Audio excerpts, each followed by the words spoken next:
সবাই কেমন আছেন? আশা করছি সবাই ভালো আছেন। আমার ভালোবাসার ভাইয়া আপুরা আসসালামু আলাইকুম। এটা হইতেছে আমি আজকে একটু অন্যরকমভাবে ভিডিও শুরু করলাম। সবাই তো এরকমভাবে করে, তাই আমি একটু ট্রাই করলাম আর কি। আমি হচ্ছে যে আজকে হাতে মেখে হচ্ছে মাছ রান্না করব। তা দেখেন এটা হইতেছে আমি হচ্ছে যে মাছগুলা করার উপর দিয়ে দিছি। এরপরে হচ্ছে দিয়ে দিছি আদা রসুন আর হচ্ছে জিরা বাটা। তারপর হচ্ছে যে জিরার গুঁড়া দিয়ে দিছি আমি, ভাজা জিরার গুঁড়া। তারপর স্বাদ মতো লবণ। এখন আমি দিয়ে দিলাম একটু মরিচের গুঁড়া। এখন আমি দিয়ে দেবো হলুদের গুঁড়া। আর এই মাছটা কিন্তু আমি হাতে মেখে রান্না করব, কারণ হচ্ছে মাছটা আমি আজকেই আনছি ফ্রেশ একবারে। যে মাছটা আপনারা ফ্রেশ আনবেন সেটা হাতে মেখে রান্না করে খাইতে পারেন। আসলে এক একজন এক একভাবে রান্না করে, সবার রান্নাই সুন্দর হয়, সবার রান্নাই ভালো হয়। আর হচ্ছে যে দেখেন, তবে এইভাবে যদি রান্না করে খান ভালো লাগবে। আসলে যারা এরকমভাবে হাতে মেখে মাছ বা গোশ রান্না খাইতে পছন্দ করে তাদের জন্য ভালো লাগবে। যাই হোক, সবাই ট্রাই করতে পারেন। এই দেখেন, এখন হচ্ছে যে আমি ওই মশলা ধোয়া পানিটা দিয়ে দিছি, কাঁচামরিচ দিয়ে দিছিলাম আর হচ্ছে পেঁয়াজ দিয়ে আমি সুন্দর করে মাখায় তারপর হচ্ছে যে আমি যে অল্প একটু পানি দিয়ে তারপর হচ্ছে বসাই দিয়েছিলাম। এখন আমার মাছটা কষানো হয়ে গেছে।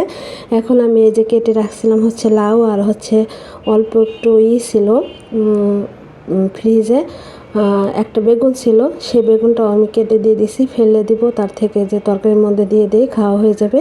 এখন হইতেছে যে আমি ওই যে মাছটা কষায় যে রাখছিলাম ওইটা হচ্ছে দিয়ে দিছি। এর মধ্যে আমি ঝোলের পানি দিয়ে দিছিলাম আর হচ্ছে এই তরকারিটা আমি একটু ঝোল ঝোল করে রান্না করব, এই জন্য পানিটা একটু বেশি দিছি, ঝোলের পানিটা। আর হচ্ছে যে আজকে তো গ্যাস অনেক ছিল, এই জন্য হচ্ছে যে তরকারিটাও তাড়াতাড়ি হয়ে গেছে। দেখেন আমি এই যে এখন ধনিয়ার পাতাগুলো উপর দিয়ে দিতেছি। আর তরকারির কালারটা কিন্তু অনেক সুন্দর হয়েছে।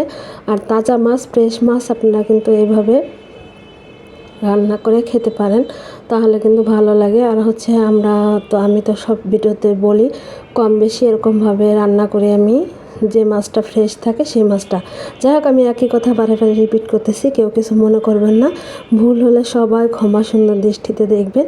এ দেখেন আমি কিন্তু জিরার গুঁড়াটা, মানে ভাজা জিরার গুঁড়াটা আবার সামান্য পরিমাণে একটু দিয়ে দিলাম। তরকারিটা আমার প্রায় হয়ে যাইতেছে, এই জন্য হচ্ছে যে উপর দিয়ে একটু দিয়ে দিলাম। আর হচ্ছে এটা আমার এক চাচা বলে হচ্ছে জিরার পাড়ি, কেউ কিছু মনে করবেন না, সরি আমি হেসে ফেলছি। এটা হইতেছে যার যার অঞ্চলে, এক এক অঞ্চলে এক এক রকমভাবে রান্না করে খায়। তা আমাদের অঞ্চলে হচ্ছে যে জিরার গুঁড়াটা খুবই দেয় আর ভালোও লাগে তরকারিটা। আপনারাও এটা ট্রাই করতে পারেন, ভাজা জিরার গুঁড়া দিবেন লাস্টের দিকে, তাহলে আরও বেশি ভালো লাগবে। আর মাছে কিন্তু একটু জিরা বেশিই দিতে হয়। তা ভিডিও কেমন লাগলো সবাই জানাবেন। আর হচ্ছে সবাই আমার পাশে থাকবেন, আমিও আপনাদের পাশে থাকবো, থাকার চেষ্টা করি এবং সবসময় থাকবো। সবাই ভালো থাকবেন, দোয়া করি। সবাই আমার পাশে থাকবেন। আল্লাহ হাফেজ।